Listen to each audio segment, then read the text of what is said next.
Global Governance Futures is brought to you from the Global Governance Institute at University College London. This is a podcast about the challenges facing humanity and possible global responses. How does the world hang together? What's gone wrong? And what has global governance got to do with it? To learn more, please visit ucl.ac.uk/global-governance.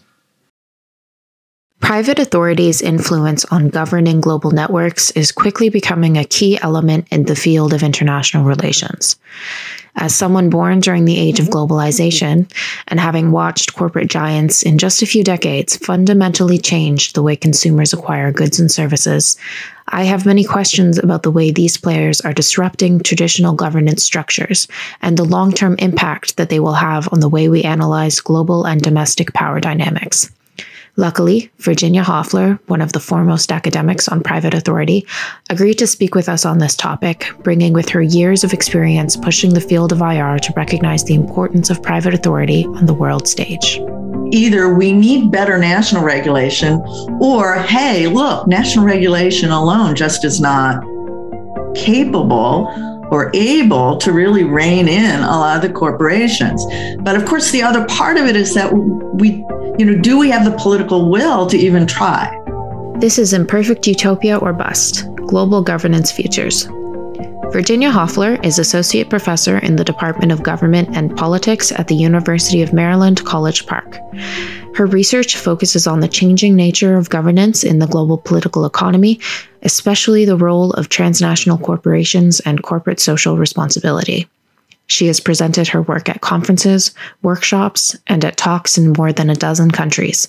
We spoke with Virginia in December 2021. There you go. That's how we roll. All right. Yeah. So I suppose in the era of, say, big pharma, big tech, big oil, it's really quite hard to believe that there was a time when global private actors, the big corporations, weren't considered consequential to understanding world politics. And your book, Private Authority and International Affairs, really put private corporations, private actors on the map as consequential global actors. So I think we'd really like to understand, what is your assessment of how international relations has accommodated private authority in its conceptual, in its theoretical toolkit in the 2 decades since? It's a big question. I want to first thank you all for inviting me to do this podcast. I know who's you've had on other episodes, and I'm very flattered to be in such good company with such thoughtful and knowledgeable people. When it comes to incorporating private authority into international relations over the last 20 years, I do think you have to know what it was like when we first started and ended up with that book. I was doing research for my dissertation on how corporate standards, rules, and norms shape the possibilities for government policy at the global level. The only other sort of scholars looking at corporations at that time were, one, dependency theorists, looking at not corporations, but sort of the capitalist class. And there was some analysis of corporations as corporations in it, but that wasn't really their focus. 2, hegemonic stability theory. People such as Gilpin and to a lesser extent Krasner, who saw multinational corporations simply as instruments of government power. And then, of course, there was Susan Strange, a keen critic of corporate power, but not from either of those perspectives. And so I was trying to figure out how to speak to the larger international relations field, but not through either of those lenses, really, and trying to figure out how to fit what I was interested in into the field.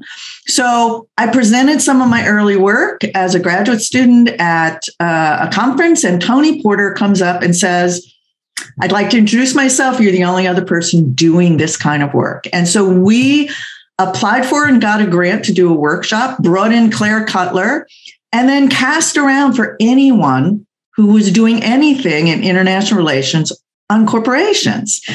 And together, we spent like a full day of intensive discussion trying to figure out a framework. And initially, we actually were talking within the framework of regime theory and trying to develop the concept of a private regime.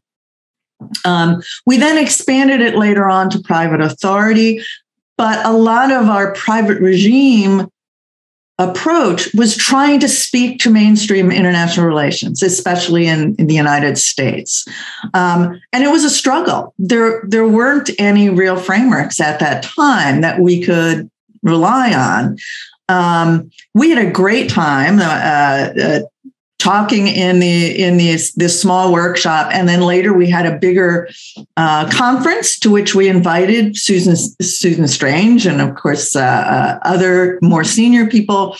I have to tell you, Susan Sell, who I know was on an earlier podcast of yours, told me afterwards that this was the workshop that finally gave her a home in international relations, because she was working on intellectual property rights and it just didn't fit anywhere.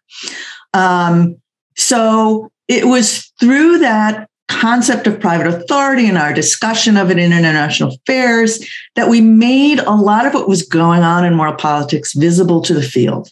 Prior to that, then I think it wasn't. I think today, 20 years later, it is visible.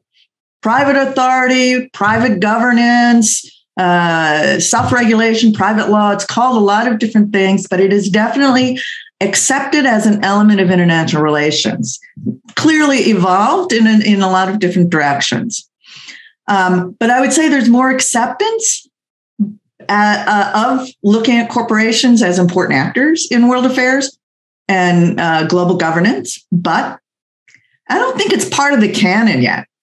I would love to do an analysis of graduate syllabi in international relations, international political economy, and international organizations to see how much of it actually gets into what we train our graduate students on, because I think that indicates what is considered to be important. So I think it's still considered to be, to some degree, a certain corner of the field, but certainly not central.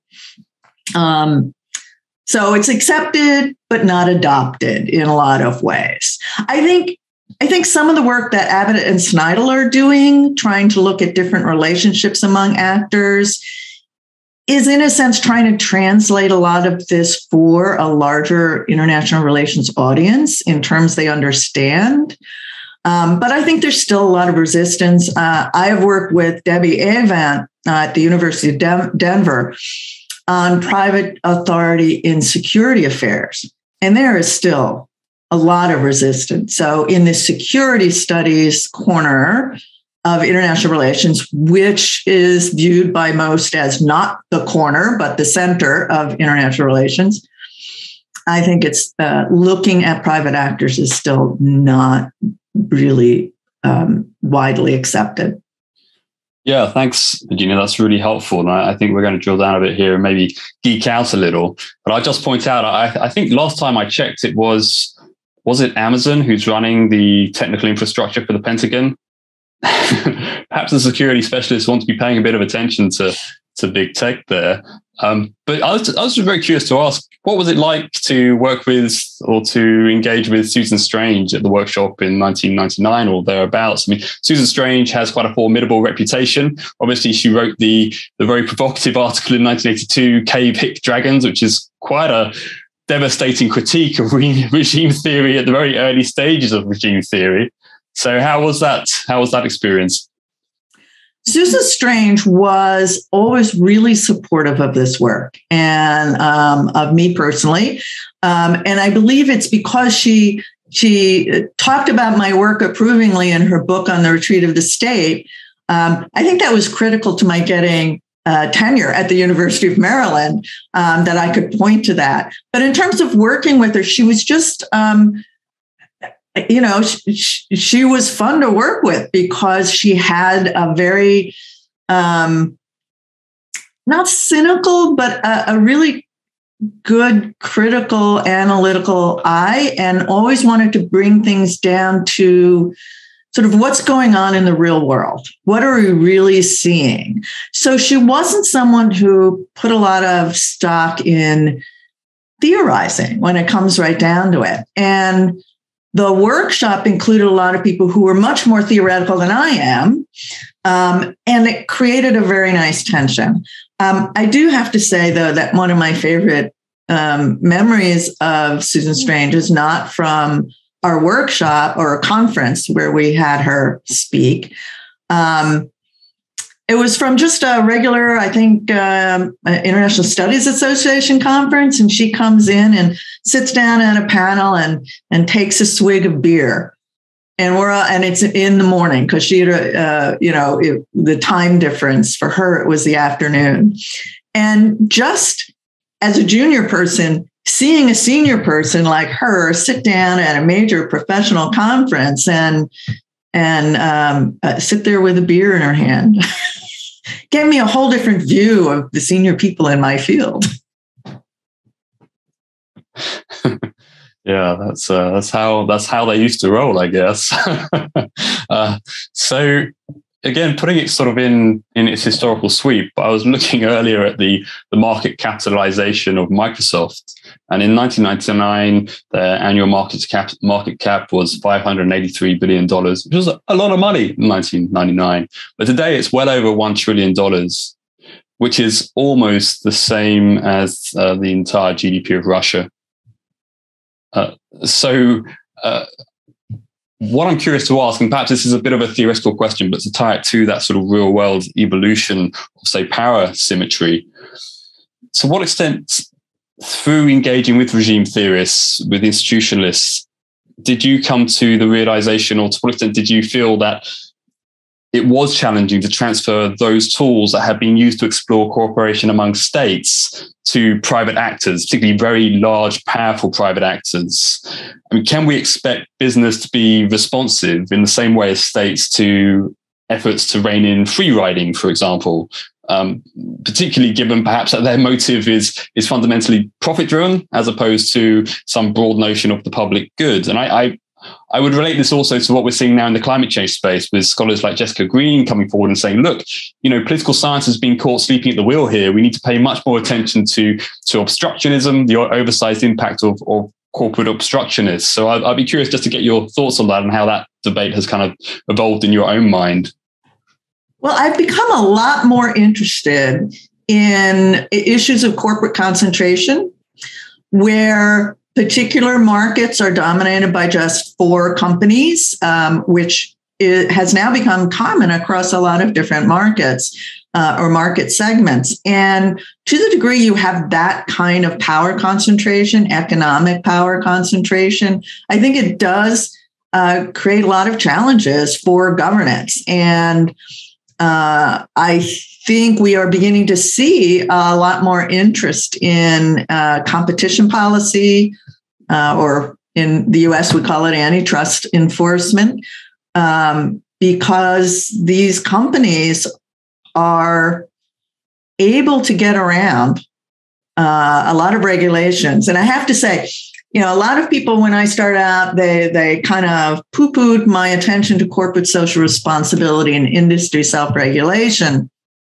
And a lot of my response was we need better national regulation, or, hey, look, national regulation alone just is not capable or able to really rein in a lot of the corporations. But of course, the other part of it is that do we have the political will to even try? And so in some ways, I think regime theory it captures some of the dynamics of standard setting and sort of norms development around the private sector. But I think so far, we haven't really grappled with corporate concentration sufficiently in terms of our analysis of global governance, if that makes sense. Picking up on these gaps in regime theory, I was really struck, going back a little bit, by you saying that there's resistance to include private authority in mainstream academic curriculum and IR. And I was wondering if you could comment on whether that's due to the fact that we are very entrenched in understanding things through a regime theory lens, and that investigating private authority kind of pulls back the veil slightly on how little democracy actually influences the way that we live.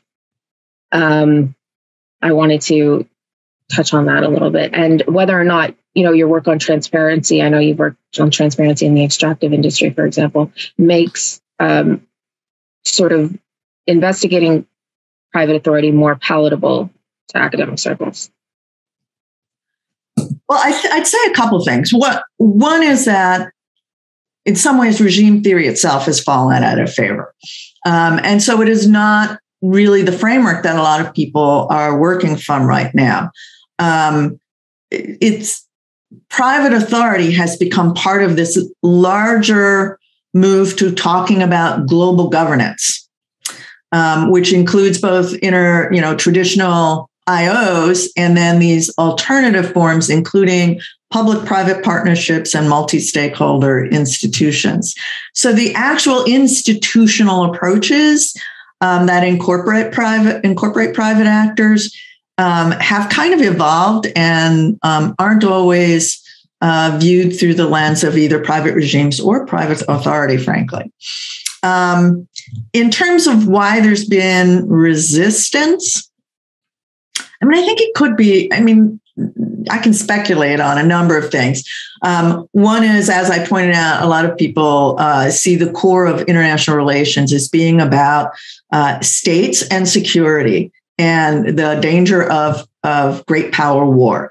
And anything that is not about war is simply not as important. And I've heard a number of IR theorists say that. Now, that isn't necessarily as common today as it would have been 20 years ago. But that still is the attitude of many of the prominent people in international relations. I think another thing, though, is that the field itself has become very fragmented. And so there isn't necessarily a common conversation. And so we have these different arenas in which people work. And I will bring up environmental politics as one of them. Major international relations journals do not publish articles on global environmental politics. Instead, we had to launch an entirely other journal, the Global Environmental Politics Journal, and a few others to capture that part of the field.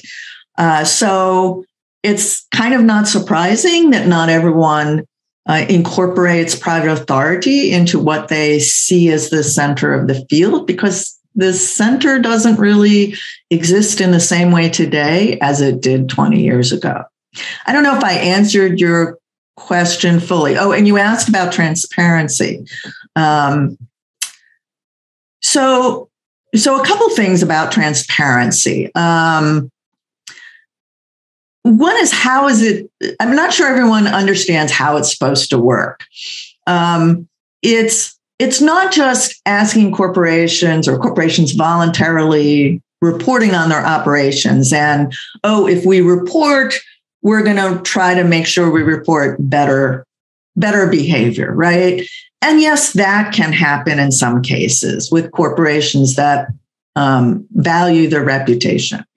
But really what you need for transparency to make any difference at all is that the reporting is audited by some third party. There's some public way of conveying this. And there's an audience that mobilizes to hold the corporation accountable. And that can be consumers choosing what to buy, citizens in terms of their policy preferences, and governments, regulators, actually holding companies accountable. So transparency alone is not what you're looking for. It's this entire sort of institutionalization of transparency. So, lots of corporations publish reports. I think what makes a difference is if they're reporting as part of a larger set of actual regulations And some of this is no longer voluntary. It is part of government laws that actually have costly consequences if you don't report, and if the reporting actually reveals that you're not living up to certain standards. I don't know if that answered all your question. You did. Thank you. Hi, Virginia. Thank you for what you've said so far. I just wondered if we could circle back. I'm sure we'll end back up with transparency, but I just wanted to talk a bit more about Susan Strange and her critique of regime theory. One of the main critiques, as far as I understood it, was that it was state-centric. And thinking about general IR scholarship, I think we mostly have a good handle of how power works with the state and state-centric models. But I was wondering what the average listener might need to update their models when thinking about it in relation to private authority and its relation to power. That's a big question, because you're asking me to, there's a lot of different ways in which different theorists, different scholars have incorporated transnational corporations or private authority into their particular analyses. And I think if I was starting out again and trying to think about how to do this, there's a couple different ways to think, I think. One is a very traditional bargaining framework, which is essentially what John Stopford and Susan Strange put forward, that the bargaining that is going on in world politics today is not just between governments, but between governments and corporations, and sometimes, two governments and corporations. And that still is a powerful way to analyze the power and influence of corporations in specific states, but also in a global context when it comes to global governance. And so that is one framework that I think is still very useful. In thinking about it through the lens of sort of institutionalization and private regimes, I think the global governance label now incorporates such a wide variety of relationships. And I think the Abbott-Snidel work sort of gives you a starting point in terms of thinking about how different actors relate to each other. I think, to me, some of the most interesting work today actually is the analysis of governance through global supply chains and the differential power of corporations within those supply chains and the power and position of different host and home governments. And here I point to a lot of the work of people like Janina Grabs and Hamish van der Ven and Genevieve LeBaron, the sociologist Timothy Bartley. They're all looking at different aspects of governance within supply chains. And I think that's really interesting right now. I don't know what else to say. There's either I could say a lot or just stop right there. No, that's a really useful kind of starting point that hopefully viewers and listeners can kind of go off, and we might pick up some of those threads later on in the podcast. But that was exactly what I was hoping for, a kind of starter toolkit to get us into thinking about power in that way. So thank you. Yeah, I've been rereading some of the earlier work by James Rosenau and Robert Cox. And James Rosenau did say early on that it's very hard to actually find a fundamental organizing principle to sort of hinge the whole of the global order around. Mm-hmm. And so, we have a very rich, messy, complex landscape, and we have to start somewhere. Yeah, I think is kind of how you set up your response there to Sam, which I think was very helpful. The other issue I think which comes to mind is if private power does need to be included within our understanding of how the world hangs together, to use John Ruggie's famous phrase, do we focus on the role of private power and authority in terms of ordering political relations above the nation state? Or do we think about private power and authority in terms of questions around justice and inequality? and the relationship between order and justice. So we can think of order as a precondition to governance, but we might also think of the relationship between justice and order in the sense of without justice, order may be unstable, may not endure. And I make it more concrete, perhaps. So you were involved in the 1995 volume, I think it was, with, is it Rittberger on regime theory, with really all of the great and good of regime theory of that era. Many of those names I recognize. Some of them are still writing. You were one of only 2 women in that list of authors on that volume. And as far as I can tell, all of those authors were from the global north. Many of them American, a few British, a few Europeans. So to what extent do you feel that, focusing on private power, private authority within that context brings into view some of those issues, such as the experience of the marginalized, the experience of those who perhaps aren't part of the conversation? And that seems also something which Susan Strange was keen to just sort of, invigorate into the discussion. So that experience was amazing. So just to give you a little story of how that came about, that I was part of that. The absolutely first time I publicly presented my work at a conference, it was at a panel that Volker Rittberger was on. And at the end of the panel, he leans over to me and says, "I'll be in touch." I was a little terrified and disturbed that this very tall German man was saying, "I'll be in touch." But what I got was an invitation to this conference at the University of Tübingen with all of the people that I was studying and citing as a graduate student. And I believe I guess I wasn't still a graduate student. I had just gotten a job at the University of Maryland. And needless to say, I was terrified. So I was hanging out in this lovely city with all the famous international relations names in both the US and Europe. And I have fond memories of Susan Strange, who was very encouraging and supportive.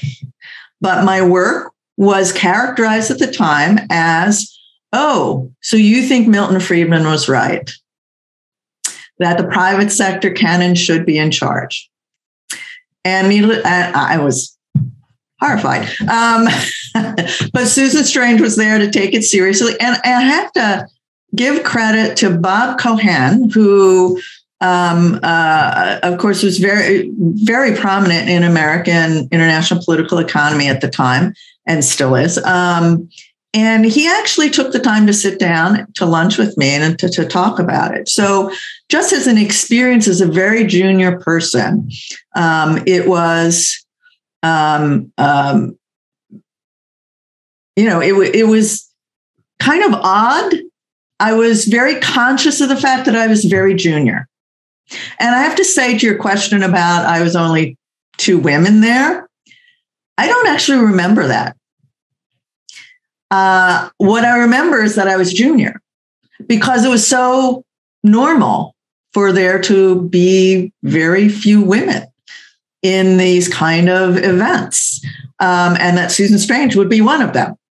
So in that sense, it was not so, the gendered aspect of it wasn't as striking to me as the junior-senior dynamic. And now I went off on the gender piece, and I know you asked a different question in addition to that. Yeah, the other piece was related to, I suppose, the question of justice and inequality, and the extent to which regime theory kind of brackets out those questions.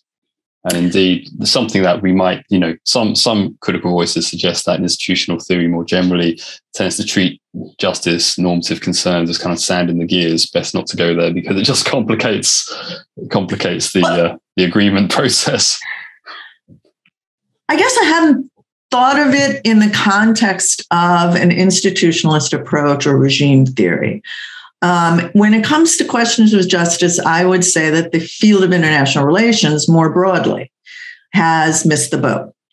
And when I look at where the field should be going, I think of things like we need to bring gender in and feminist theory. We need to bring racism in and post-colonial approaches. And just from my own interests, and one that I know you are interested in also, environment, climate change. These are three areas where international relations as a field has not really incorporated some of those most important and vital dynamics in world affairs.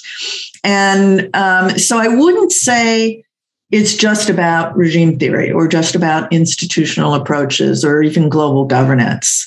And I think global governance actually has been trying to incorporate a lot more of that than maybe other areas of international relations have done.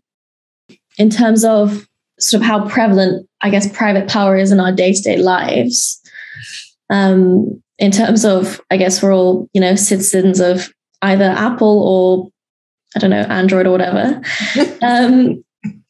Sort of thinking, where do we go from here? Do you think there's a way to maybe impose a more formalized participation on private power to sort of recognize the role that they play in deciding things and in impacting people's lives, sort of almost like, oh my God, I can't pronounce that word. Oh my God. Imposing more of a democracy sort of system on private power and sort of making it more participational from like a consumer's perspective or like a citizen perspective? Or is that kind of just a reductionist and misguided view of, I guess the essence of it is there's no way to do away with private power or private authority. Do we bring it further into the fold more formally as a way of managing it? Or is that something that's just not going to happen? I feel like I got really stuck on variations of the word democracy there. I think what you are bringing up are some really important questions about the kind of capitalism we have today.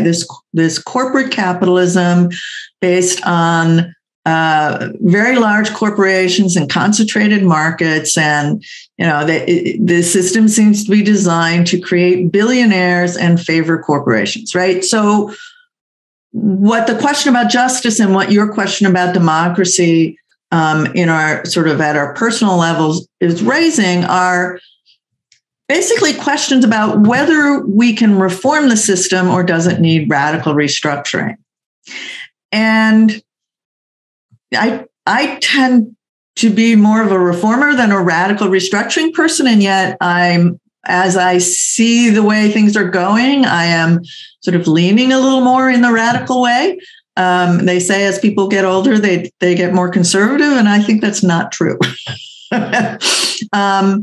So at a more sort of reformist level, if you think of democracy, personal sort of how these corporations impact our lives, their private power, and what is our role in making a more democratic system.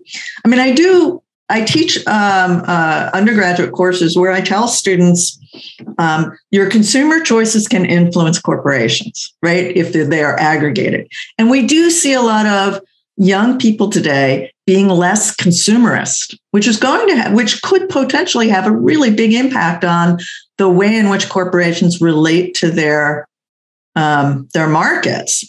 But I don't think that's enough. And that's what I tell them, that consumer approaches are limited. I think thinking of democracy, I think some of these multi-stakeholder approaches where you get negotiations with representatives from a wide variety of places in society, especially in local places, local communities, they do make a difference in how corporations behave and respond. There was very interesting work done by Tricia Olson at the University of Denver, comparing different major mining companies in, I believe it was Peru. And the corporation that did more community engagement was very different from the company that did not. And it made a significant difference in the lives of those local people. Again, it's not enough, but it is some restraint or influence on corporate behavior. But I think ultimately what we want is, if you're concerned about private power, you should be running for office. You should be voting. You should be doing things to make sure that your democracy, my democracy, which is in trouble, that it is strengthened to encourage more voice from citizenry. So, I don't know that I have a really good answer, except to say that asking these questions leads you to think about alternative futures. And I think it's really important for us to think about what an alternative to a corporate-led capitalism would look like. And that does lead to thinking about democracy at the level you were talking about, like our individual lives. Like, where is our voice in this, and where does accountability lie? I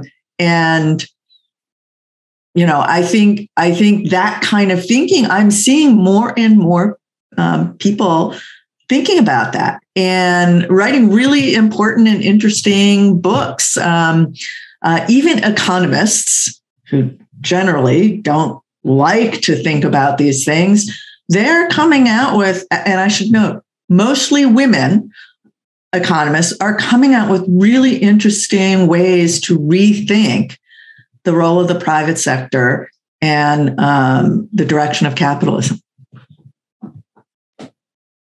Thank you very much for making sense of my question. I kind of wanted to follow up, and sort of when you said alternative futures, how do you think COVID has sort of maybe precipitated thinking about alternative futures? Because I guess in a way right now we're living in an alternate future like that none of us could have pictured. It's not like what any of us had planned. And do you think it's been pushing us to reconsider more drastically, more quickly, what we want a future to look like and how to enact it, especially in terms of private power? Because I guess you sort of, and also when you mentioned the local, you had to look at a local scale and how reliant are we on private authority, and how reliant are our governments on private authority to make things happen? I mean, in the UK and all the testing and the whatnot, and even all over the world, the vaccines, it kind of put that dependence under the microscope. And how do you think that that's impacted perhaps how we envision the future? You guys ask tough, big questions. So a couple things. One, the role of government in the response to COVID has really smashed a lot of the old sort of neoliberal free market approaches. I think more and more people will be more accepting of the government role in things like the economy and our health. But I also think there's a backlash, and we see that in a lot of places. And instead of looking for alternative futures, there's a lot of people looking to the past. And they're looking to the past in ways that are, I think, not productive. Let us put it that way. So a lot of nationalism, protectionism, anti-globalization, racism, all sorts of things like that, bring them, put us back in the 1950s, that kind of approach. So I think for some people, COVID has made them want to cling more closely to what looks to them like an idyllic past. But I do think there's a lot of people who are thinking about alternative futures. And we see that in, I think, the way in which a lot of, I will go back to a comment I made a minute ago, people are rethinking their role as a consumer and how much they need to own. And that had already started prior to COVID. A lot of young people, for instance, don't need to own things. Look at music streaming, video streaming. They don't need to own things anymore. And I think more of that attitude has permeated a wider slice of society than I would have ever expected. And that kind of thing does push you towards thinking about alternative futures. I think also the fact that COVID happened in a year in which we had so many climate-related disasters, so that I think more people may be starting to move through the energy transition. And we see that happening. The energy transition is happening. And that is an alternative future, one in which we don't necessarily rely on the big oil companies and gas companies anymore, which would be huge. And these companies know it. So they are fighting it tooth and nail. So there's a lot of different ways you can think about the impact of COVID on how we look forward to the future. And as I said, I think a bigger acceptance of a government role, I think is something that will carry forward from this.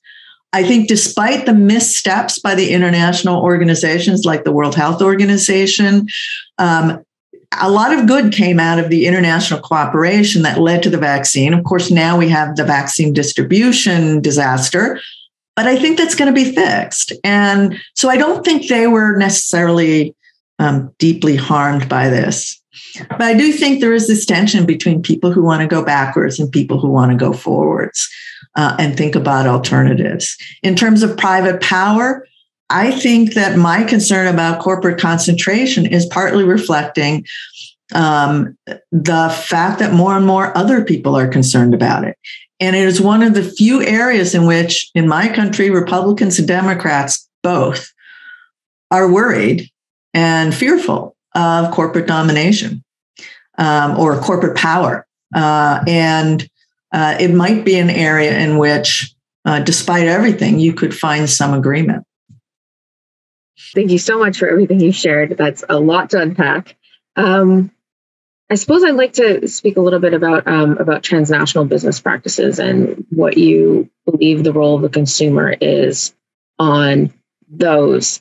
We haven't really spoken a lot about the intersection between domestic politics and private authority. So I suppose my question is, are our current domestic state regulators fit for purpose in sort of controlling private authority? And does the consumer have an influence of that outside of the traditional democratic structure? I know you mentioned running for office as a way to change things, but can a consumer really have influence transnationally? I suppose is my question. Well, I think most of us know, not necessarily. I think as a consumer, we can shape demand, and demand drives corporate responses in terms of what they see as profitable. So if there are larger trends, not you individually as a consumer, but larger trends among consumers, you will see a change. And I think one of the areas where you see some of this connection between corporate practices in the transnational arena and the consumer role is the way in which a lot of consumers are becoming very activist when it comes to what's happening at the other end of a global supply chain. Like where does my coffee come from? How was my T-shirt made and by whom and under what conditions? And that has led to increasing regulation or transparency within global supply chains. And, again, it's not you as an individual consumer, but many of you actually making purchases based on your perception of whether the company was, there was no slavery involved in the making of your whatever you purchased. That is having an influence on transnational business practices. It's not enough. I think you're right that a lot of national governments have not done enough. They're in this, a lot of developing countries have relatively weak regulations and weak enforcement, so that the transnational governance through supply chains may be the only way to really build change on the ground by companies operating there. I don't know if that was entirely clear, but I think the connection between consumers and what companies are doing today really is through those global supply chains, and your response to knowledge and information about what's happening.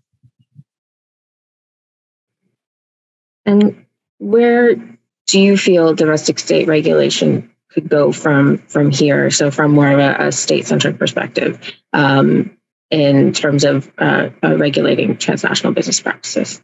So I think there's a couple of really interesting things happening. One is in talking about transparency and global supply chains and things like that.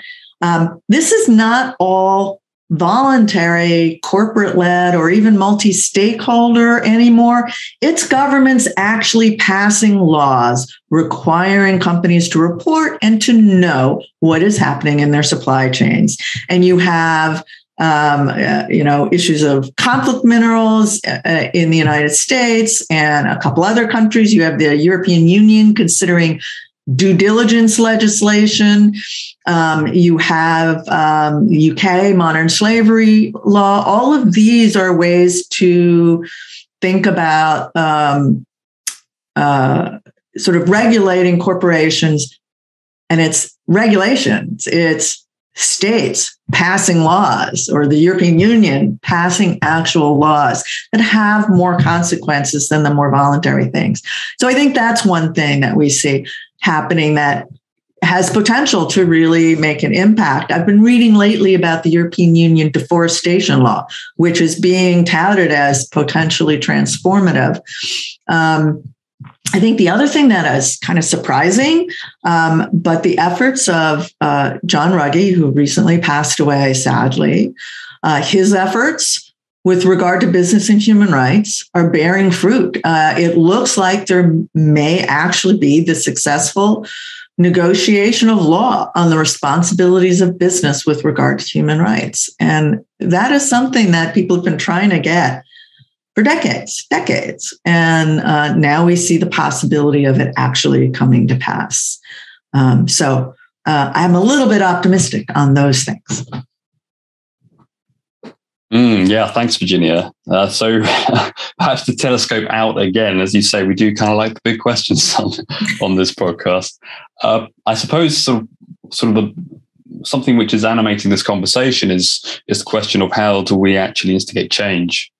Does change come from the small actions, the sort of myriad multiple accumulation of individual actions, or does it come from some kind of high points of systemic leverage? Are we talking about incremental change? Are we talking about system transformation?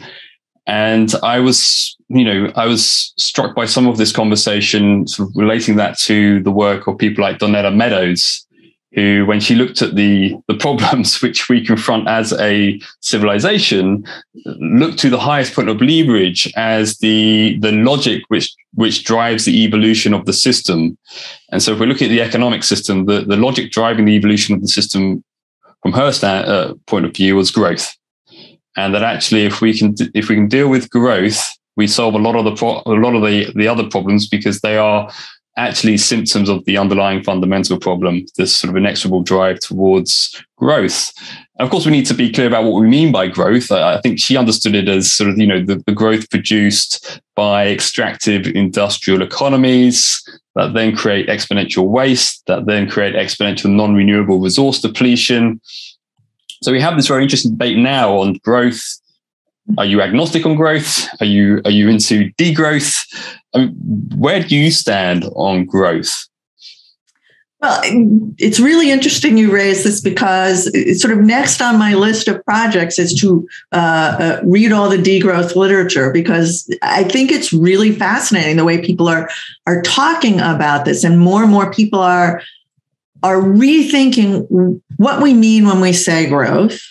But more importantly, whether growth is really our aim, or is our aim certain standards of living, which may or may not be related to having a growth-oriented economy, or if it's possible to have growth without all of the resource depletion that Meadows was concerned about, and many other people, mind you.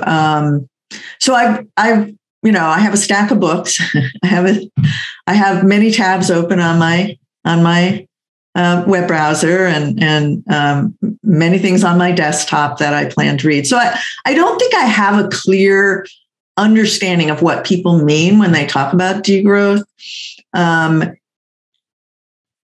I'm not sure I have a clear idea of my own position on that yet. Yeah, I think that's a really hard question to answer. And what I lean towards is simply that we must find a different way to produce the goods and services that make life comfortable and worth living, and to do it in a way that sort of overcomes the big problem of inequality that I think is one of the biggest challenges for the future. But I don't know how that happens. I think I can say that and say that I'd love to have that, but how we get there, how it works, that I'm less clear on.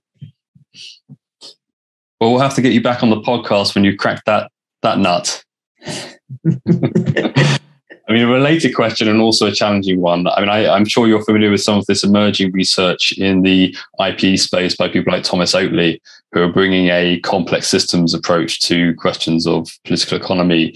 And, I find that some of that work really fascinating. I flirted myself a little bit with complexity science and existential risk.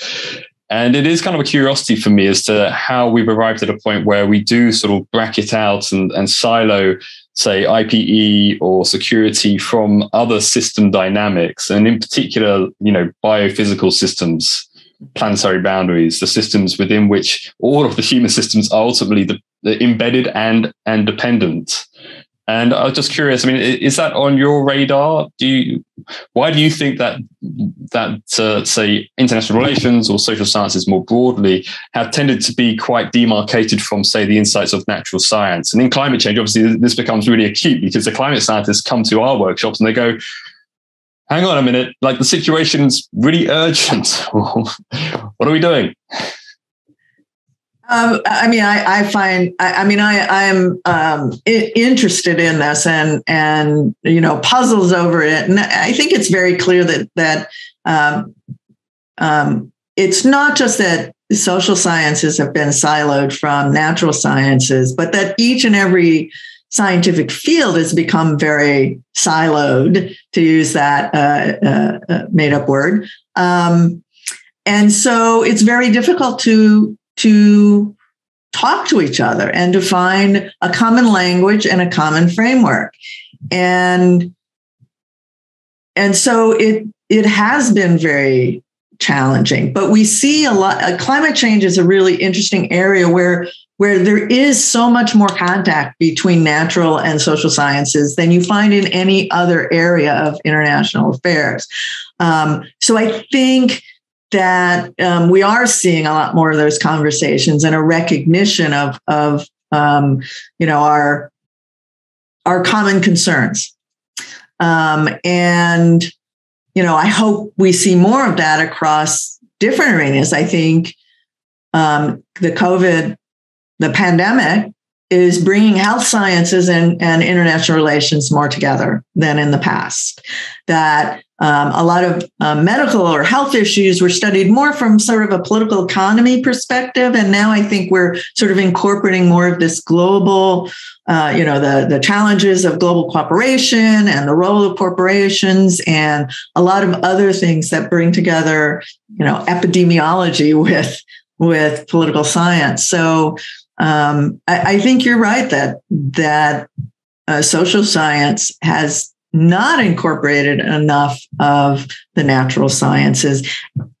And I don't think it's new for me to say that. I think people have been saying this for decades. If you look at some of the people who've written on sort of science and technology in a global context, they have been making this complaint for a long time. And it didn't necessarily go anywhere because we have trouble training ourselves in everything in international relations to then go out and learn another field is too much. And it's hard for us to converse with people who are trained entirely in a different field. Yeah, we're trying to have those conversations, or at least begin to spark those conversations here. So yeah, thanks for exploring that with us. Yeah. I could tell you were speaking from experience. Virginia, I wondered if I was struck by something that I think either Zoe or Jess said at the start about being a citizen of Amazon or a citizen of Google. Now in 2021, there are many kind of figureheads. We've got, Elon Musk, Bill Gates, these big private actors who almost have a statesman-like quality to them. And they have, amongst certain people, a real support. Obviously, this isn't new. That does feel new. There was kind of Andrew Carnegie way back in the late 1800s, a big kind of philanthropist businessman. So it's not a new concept. But I was wondering if is it that when there's a decrease in belief in the state or in the power of government, that there's an increase in the belief in a new kind of private actor solution, the techno-optimist solution to things? Or can we have the Bill Gates and the very strong, healthy state actors working simultaneously, or do they kind of seesaw in a way? I would actually reverse some of the causality you put into that question. You seem to say that because we've lost our faith in government, we have turned to wealthy people. And I think the opposite happened, that a lot of people started admiring and holding up as models entrepreneurs who become billionaires, some of whom become philanthropists and some do not. Not all are statesmen. Elon Musk is not a statesman. I'm sorry. I know he's on the cover of Time magazine, Man of the Year, but no. Bill Gates a little more so, because, the Gates Foundation is the primary source of funding when it comes to a lot of medical and a lot of food issues, food and agriculture. So, but I think that part of the neoliberal era was about taking our faith in government and undermining it, because we now admire these entrepreneurs. And this is particularly true in the United States. I don't know if it's as true in other countries, but in the United States, there is such a hero worship of the tech giants and Silicon Valley, and everyone's is so admiring of them. But I think it just reflects the deep inequalities of our current system. And for me, it's definitely not, I don't think we should be holding them up as, the source of authority today. They are authoritative about their own particular business, but not about the public goods, not about citizenship, not about the things that we share as a people. I clearly share nothing with Bill Gates, Jeff Bezos, or Elon Musk. Yeah, no, thank you, Virginia. That's a great kind of look at where we're at right now, and a good clarification as well. Good clarification. So thank you. Yeah, well, I think we're rolling to a close. Thank you so much for really joining us in tackling the question of alternative futures as well, which is always quite a, it's a challenging kind of tightrope act in a way. It's always a bit speculative, but it does strike me that private authority is one really powerful lens to think about the future realities that we might be moving towards, some of those attractor spaces in sort of complexity terms. If you've noticed, I don't know if you read science fiction, but many of the science fiction books looking at alternative futures, corporations run the world. Like they've already predicted that, governments lose, corporations run the world. Actually, the week I teach cyber governance, I use William Gibson's 1984 classic Neuromancer, where he defines cyberspace. And indeed, it was not a particularly utopian vision he laid out for the future, was it? Yeah, absolutely. Point noted. I think also, though, what comes through in this conversation is that we're talking about many varieties of capitalism, many varieties of private authority. And obviously, it's going to look very different in different sort of regional, domestic, cultural we didn't contexts. even touch on state corporations at all. That'll be for next time, I guess, when we get into the degrowth debate as well. I just think it's fascinating because on one level, you can sort of think about, is this going to be the much delayed triumph of Karl Polanyi's third movement? Yeah. The breakup of the big global monopolies, or is change going to come through, myriad millions of small acts, the ingenuity of lawyers and engineers and maybe scholars? Do you have any final reflections on where we're going? What excites you most about global politics with regard to private authority today? There's so many areas that I'm interested in, and I think you could tell I'm very interested in private authority and in the climate arena.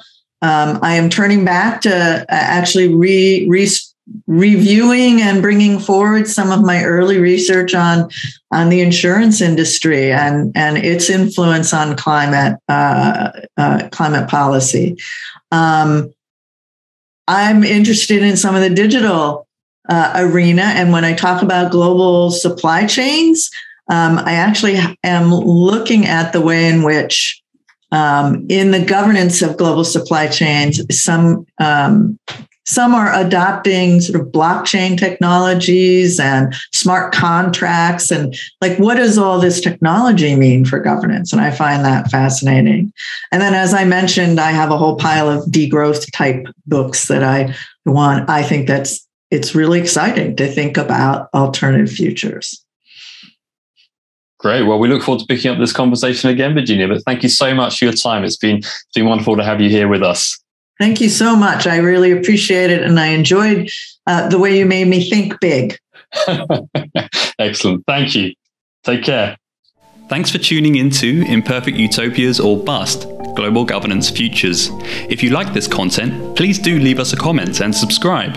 And if you're new to the show and you want to get a list of our favourite books, other resources, listen to past shows, and to join our community, go to ucl.ac.uk/global-governance.